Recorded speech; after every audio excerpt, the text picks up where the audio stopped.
जय हिंद दोस्तों, और आप सभी का स्वागत है प्रीतम एकेडमी परिवार में। और मैं हूं पंकज कुमार। तो आज की इस वीडियो पे बात करेंगे झारखंड बोर्ड के क्लास 8 का 23 नवंबर को होने वाले साप्ताहिक बोर्ड परीक्षा यानी कि वीकली टेस्ट पेपर के कुछ इंपॉर्टेंट प्रश्नों पे। तो इससे पहले हम लोगों ने सेट 1 पे बात कर लिया था और आज हम लोग सेट 2 पे बात करेंगे। और मैं आपको बता दूं कि अगर आपने सेट 1 को देख लिया होगा ना, तो आपको क्या दिखेगा कि सेट 2 में बहुत सारे ऐसे क्वेश्चन हैं जो आपको रिपीटेड दिखेगा। रिपीट देने का कारण क्या है कि मैं देखना चाहता हूं कि आपको कितने प्रश्न याद है, और आपने अगर वो वीडियो देखा होगा तो जाहिर सी बात है कि आप इसका आंसर पहले ही बोल दोगे मेरे आंसर देने से पहले। तो अगर किसी का अगर आपको आंसर पता होगा तो मैं आपको सीधा बोलूंगा कि आपको कमेंट बॉक्स में भी उसका आंसर आपको दे देना है, फिर मैं ऑलरेडी उसका आंसर आपको बता के दूंगा ही। तो देरी नहीं करते वीडियो को शुरू करते हैं, लेकिन उससे पहले अगर आप चैनल पर नए हैं तो चैनल को सब्सक्राइब कर लीजिए और बेल के आइकन क्या करें, जरूर प्रेस करें। तो बात करते हैं सबसे पहले प्रश्न पे। तो सबसे पहला प्रश्न है आपका, देख सकते हो क्या है कि केलिको अधिनियम किससे संबंधित है। तो मैं आपको बता दूं कि केलिको जो अधिनियम था एक प्रकार का क्या है, कानून है। इसमें कपड़ों के ऊपर एक प्रकार का कानून था। तो इसका जो आंसर होगा, अगर ऑप्शन देख सकते हो क्या है आपका, सूती कपड़े छीट के, चंदन की लकड़ी का, गरम मसाला का, रेशमी कपड़े का। तो ये जो केलिको अधिनियम था ना, ये सूती कपड़े की जो छीट है उसके लिए एक अधिनियम बनाया गया था, कानून बनाया गया था। तो ऑप्शन नंबर 1 क्या होगा आपका, सही होगा। अगला प्रश्न है, और देखोगे ये प्रश्न मैंने पहले भी आपको बताया था। प्रश्न क्या है कि स्पिनिंग जेनी क्या है। तो आपको मैंने बताया था कि एक परंपरागत तकलियों की उत्पादकता को बढ़ाने वाला क्या है, एक मशीन है जिसको हम लोग क्या बोलते हैं, स्पिनिंग जेनी हम लोग बोलते हैं। अब आगे बढ़ेंगे। प्रश्न है आपका, स्पिनिंग जेनी के आविष्कारक था, इसका आविष्कार किसने किया। तो ऑप्शंस क्या है, जेम वाट, कूलर, जॉन के और एंडरसन। तो आंसर क्या होगा आपका, जॉन के इसका आंसर होगा, जो कि मैंने पहले वीडियो में भी आपको बताया था। अगला वीडियो है जो कि आपको याद कर लेना है कि पुर्तगाली कौन था। जैसे वास्को डी गामा का मैं बात कर रहा हूं तो कभी कभी क्वेश्चन पूछेगा कि पुर्तगाली भारत जो है भारत में सबसे पहले कहां आए थे, यह प्रश्न पूछेगा कि वास्को डी गामा भारत में सबसे पहले कहां आए थे। और ऑप्शंस क्या आपका, कालीकट, सूरत, कोची या कंडला। तो आपको आंसर क्या बताना है कि कालीकट जो है सबसे पहले पुर्तगाली पहुंचे थे। तो ऑप्शन नंबर 1 क्या होगा आपका, सही होगा। चलिए आगे बढ़ते हैं। और 5 नंबर का प्रश्न है आपका, देख सकते हो प्रश्न क्या है आपका कि लौह अयस्क खोदकर लाने और लोहा बनाने का कार्य किस समुदाय के लोग करते हैं। तो देखिए, लौह अयस्क को खोदकर लाता है और लोहा बनाने का काम कौन करता है। तो ऑप्शंस क्या है, खड़िया, उराव, अगरिया या संथाल। तो देखिए 5 का आंसर क्या होगा, ऑप्शन नंबर 3 क्या होगा, अगरिया जो आपका समुदाय के लोग हैं, ये लोग क्या करते हैं कि लौह अयस्क को खोदकर लाते हैं और उससे लोहा बनाने का काम करते हैं। अगला प्रश्न है आपका कि भारत में पहली सूती कपड़ा मिल 1854 ईस्वी में किस जगह स्थापित किया गया था। तो हम लोगों ने इससे पहले पढ़ा था ना कि बताइए तो सूती मिल कहाँ स्थापित किया गया था। तो हम लोगों ने बंबई तो याद किया था, लेकिन यहाँ पे मैंने एक चीज और ऐड किया है कि भारत में जो पहली सूती कपड़ा मिल कब बना था, 1854 में। और किस जगह बना था, तो बंबई में। यानी कि ऑप्शन नंबर 1 क्या होगा आपका, सही हो जाएगा। आगे बढ़ते हैं। देखिए बड़ा अच्छा प्रश्न है आपका,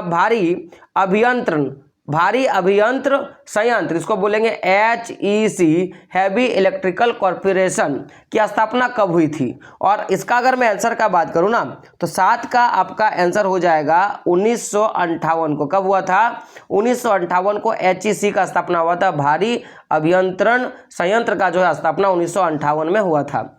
अगला प्रश्न है आपका, 1931 ईस्वी में भारतीय राष्ट्र कांग्रेस के तिरंगे झंडे के बीच वाली पट्टी में किसकी जगह दी गई थी। तो हम लोगों ने इससे पहले पढ़ा था कि बताइए भारतीय राष्ट्र कांग्रेस के तिरंगे झंडे के बीच वाले जगह पे क्या दिया गया था। तो हम लोगों ने चरखा किया था, लेकिन यहाँ पे मैंने और ऐड किया है कि ये जो चरखा ऐड किया गया था, जैसे हम लोग का तिरंगा में क्या अशोक चक्र होता है, तो उस समय जो कांग्रेस का जो तिरंगा बना जिसमें आपको बीच में चरखा देखने के लिए मिला, गांधी जी वाला चरखा। तो ये ऐड कब हुआ था, तो ये डेट याद रखिएगा 1931 को। कब का घटना है, 1931 में जो है चरखा को स्थापित किया गया था। अगला प्रश्न है आपका मसलिन बना होता है मलमल। तो मलमल क्या होता है, तो मलमल क्या है, एक प्रकार का बारीक सूती कपड़ा है। क्या, एक बारीक बुना हुआ सूती का कपड़ा जिसको क्या बोला गया, मसलिन कहा गया, यानी कि उसको मलमल कहा जाता है। चलिए आगे बढ़ते हैं। अगला प्रश्न है, और चूंकि मैंने इसके बारे में बताया था कि चूंकि सूरत जो है एक प्रकार का एक क्षेत्र है जो कि गुजरात में पड़ता है, और बंदरगाह माना होता है शिप यार्ड। तो जहाँ पे जहाज़ों का देख रेख, जहाज़ों का साफ सफाई होता है उसको शिप यार्ड बोला गया। तो सूरत है कहाँ पे? गुजरात में। तो सूरत का बंदरगाह होगा कहाँ पे? तो गुजरात में। तो ऑप्शन नंबर 1 क्या होगा आपका? सही होगा। अब कभी कभी ये प्रश्न जो है घुमा के पूछ देता है। अब घुमा के क्या पूछेगा कि सूरत का बंदरगाह भारत के किस तट पर स्थित है? अब देखिए पूछ दिया कि हम लोग को तो पता है कि ये जो है आपका गुजरात में स्थित है, तो आखिर किस तट पे स्थित है? तो देखिए तटवाज बात कहते हो तो पश्चिमी तट, पूर्वी तट, दक्षिणी तट या पूर्वी दक्षिणी तट पे स्थित है।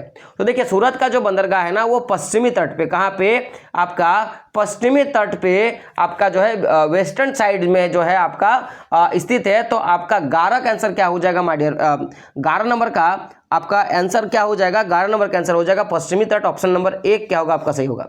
अगला प्रश्न है आपका कि भारत का मैनचेस्टर किसे कहा जाता है? भारत का मैनचेस्टर किसे कहा जाता है? तो देखिए अहमदाबाद को भारत का मैनचेस्टर कहा गया है। तो ऑप्शन नंबर 4 आपका क्या होगा? ऑलवेज आपका करेक्ट हो जाएगा, याद रखिएगा। और ये जो अहमदाबाद वाला प्रश्न है ना, ये बहुत इंपॉर्टेंट प्रश्न है, भिभिया प्रश्न है, इसको याद कर लीजिएगा। देखिए सबसे बड़ी चीज क्या है ना कि आप लोग के लिए हम लोग मेहनत करते हैं, आपको पता होगा कि, और मेहनत थोड़ा बहुत नहीं करते हैं, बहुत जोरदार आप लोग के लिए मेहनत करते हैं। लेकिन आप लोग क्या करते हो ना कि हमें उस हिसाब से आप लोग मेहनत हमें सपोर्ट नहीं करते हो जैसा हम लोग उम्मीद करते हैं कि आप हमें सपोर्ट करोगे। तो यार थोड़ा चैनल को सब्सक्राइब कर दो, दोस्तों तक वीडियो को शेयर करो ताकि आपके लिए हम लोग काम कर पाए। अगला प्रश्न क्या है कि रंगीन छापे के कपड़े तैयार करने वाले कारीगर को क्या कहा जाता था? देखिए जितने भी कपड़े रंगीन होते थे, जिसमें बहुत सारे रंग लगे होते हैं, तो उनको तैयार करने वाले जो कारीगर है ना उसे क्या कहा जाता था? ऑप्शंस क्या है? चिपीकर, छापाकार, भोटिया या इनमें से कोई नहीं। तो क्या होगा? इन सबको छापाकार कहा गया। क्या कहा गया? छापाकार कहा गया। ऑप्शन नंबर 2 आपका क्या हो जाएगा? सही हो जाएगा। आगे बढ़ते 14 नंबर का प्रश्न है आपका कि राजस्थान और गुजरात में किस शैली के कपड़े बनते हैं? तो कैसा होगा? बंडाना शैली के कपड़े जो है बनाए जाते थे। तो ऑप्शन नंबर 3 क्या होगा आपका? सही होगा। देखिए ये प्रश्न भी बड़ा इंपॉर्टेंट प्रश्न, इसको याद कर लेना। प्रश्न क्या है कि टीपू सुल्तान की तलवार किस स्टील से बनी थी? तो जो टीपू सुल्तान का जो तलवार था ना वो आपका बूट्स स्टील। कौन सा होगा आपका? आपका क्या होगा? 15 का आंसर क्या हो जाएगा? Boot steel. तो ऑप्शन नंबर क्या होगा आपका? 1 जो है आपका सही हो जाएगा। क्या होगा? बूट्स स्टील से बना था। तो ऑप्शन नंबर 1 क्या होगा? सही होगा। देखिए ये वाला प्रश्न, इसका आंसर आप दोगे, जो कि मैंने पहले वीडियो पे मैंने इसका आंसर दिया है, और यहाँ पे जो ऑप्शन है ना वो सारा का सारा ऑप्शन गलत है। ऑप्शन क्या है आपका? टिस्को में स्टील का उत्पादन किस वर्ष से शुरू हुआ? देखिए प्रश्न क्या है आपका, तो अगर आप देखोगे ना तो यहाँ पे प्रश्न को, जैसे अगर आप लोग देखोगे ध्यान से तो आप बोलोगे सर कि प्रश्न जो है गलत है। तो गलत क्यों बोलोगे? क्योंकि मैंने इससे पहले जो मैंने वीडियो बनाया था जिसमें मैंने आपको बताया था ये जो टिस्को है, टिस्को टाटा जो टिस्को TS को होता है, टाटा स्टील जो प्लांट है आपका, टाटा स्टील कंपनी जो है आपका, इसकी स्थापना 1907 ईस्वी में हुआ था। मैंने ये आपको अगले वीडियो में बताया था। तो आप बोलोगे सर यहाँ तो ऑप्शन ही नहीं दिख रहा है ना, 1907 दिख रहा है, तो ये तो प्रश्न गलत है। प्रश्न गलत नहीं, आप थोड़ा प्रश्न को ध्यान से सुनो। अगर पूछेगा कि टिस्को का स्थापना कब हुआ तो आप 1907 मार देना। पूरा डेट का बात किया जाए तो 12 अगस्त 1907 मार देना, आपका सही हो जाएगा, जो कि जमशेदपुर में है स्थित। लेकिन अगर ये पूछेगा कि टिस्को में स्टील का उत्पादन किस वर्ष से शुरू हुआ, स्टील जो है ना, स्टील का उत्पादन किस वर्ष से शुरू हुआ, तो आपको डेट मारना होगा 1912। तो टिस्को में स्टील का उत्पादन कब से शुरू हुआ? 1912 में। और टिस्को का स्थापना कब हुआ? तो 12 अगस्त 1907 को। और ये टिस्को है कहाँ? तो टाटा स्टील कंपनी, जिसको हम लोग बोलते हैं टाटा स्टील प्लांट, बहुत आदमी बोलते हैं, ये होगा जमशेदपुर, ये बात याद रखिएगा, ठीक है। तो टिस्को का स्थापना 1907 में, और पूछेगा कि टिस्को में स्टील उत्पादन कब से शुरू हुआ, तो 1912 में, ये बात याद रखिएगा। चलिए अगले 2 प्रश्न में बात करेंगे और यहीं पे आपका वीडियो खत्म हो जाएगा, ठीक है। लेकिन उससे पहले आप थोड़ा प्यार बरसा दो यार, चैनल को थोड़ा सब्सक्राइब कर लो, क्योंकि देखो आपने 10,000 होने वाले हैं। सबसे बड़ी बात मैं बताऊं कि 10K होने वाले हैं, और उसके लिए कुछ ही सब्सक्राइबर मुझे चाहिए। अगर आप मुझे थोड़ा सपोर्ट कर देते हो ना यहाँ पे, तो मैं आप लोगों के लिए आपके एग्जाम तक वीडियो बनाऊंगा, और इतना वीडियो बना के दूंगा कि 90% लाने में कोई आपको नहीं रोक सकता। साथ ही साथ आपका CMS हो, NMS हो, उसका भी मैं तैयारी में आप लोग को यहाँ से अच्छे ढंग से करवा दूंगा। अगला प्रश्न है आपका, प्रश्न क्या है कि जामदानी एक तरह का डैश होता है।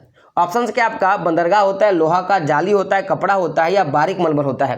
तो जो जामदानी है ना एक प्रकार का बारीक मलमल है, एक प्रकार का बारीक मलमल है जिसको बनाया जाता है, जिसका नाम क्या है? जामदानी। अंतिम प्रश्न में बात करेंगे कि भारी अभियंत्र संयंत्र, इसको बोलेंगे HEC, जिसको बोलते हैं हैवी इलेक्ट्रॉनिक, है ना, कॉर्पोरेशन, झारखंड के किस राज्य में स्थित है? ऑप्शन क्या है, धनबाद, बोकारो, जमशेदपुर या रांची। तो आपको आंसर याद रखना है रांची में। कहाँ पे स्थित है ये, रांची में स्थित है, तो ये बात याद रखिएगा। तो कुल मिला के अगर देखा जाए तो मैंने सेट 1 पहले ले लिया था, अभी हम लोगों ने सेट 2 पे बात कर लिया, और इसके बाद हो सके तो और एक आपका वीडियो आएगा जिसके बाद जितने भी इंपॉर्टेंट प्रश्न करवाने थे मुझे, मैंने आपके लिए मैं करवा चुका हूं, ठीक है। तो उम्मीद करता हूं कि वीडियो आपको पसंद आया होगा। चैनल पर नए हो तो चैनल को सब्सक्राइब आप जरूर करोगे और वीडियो को अपने दोस्तों तक शेयर जरूर करोगे। साथ ही साथ जो भी हमारा टेलीग्राम ग्रुप है, व्हाट्सएप ग्रुप है, जिसका लिंक डिस्क्रिप्शन बॉक्स में डाला हुआ है ना, वहां पे आप ज्वाइन हो जाओगे ताकि टाइम टू टाइम जो है आपको वीडियो मिलेगा, आपको पीडीएफ मिलेगा, आपको नोटिफिकेशन जो है मिलता रहे। तो मिलते हैं दोस्तों अगले एक वीडियो में, तब तक के लिए जय हिंद, जय भारत और आपका दिन शुभ हो।